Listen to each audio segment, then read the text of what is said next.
آن قالی خط گر سوی ما نامه نوشتی، گردون ورق هستی ما در ننوشتی. هرچند که هجران ثمر وصل برآورد، دهقان جهان کاش که این تخم نکشتی.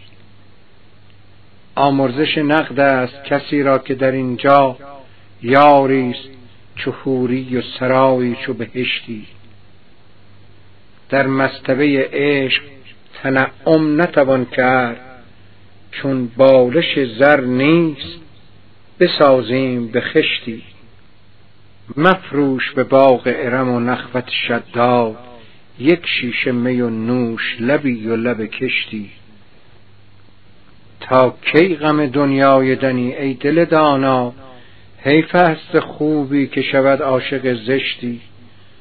آلودگی خرقه خرابی جهان است، کو راه روی اهل دلی پاک سرشتی. از دست چرا هشت سر زلف تو حافظ، تقدیر چنین بود چه کردی که نهشتی.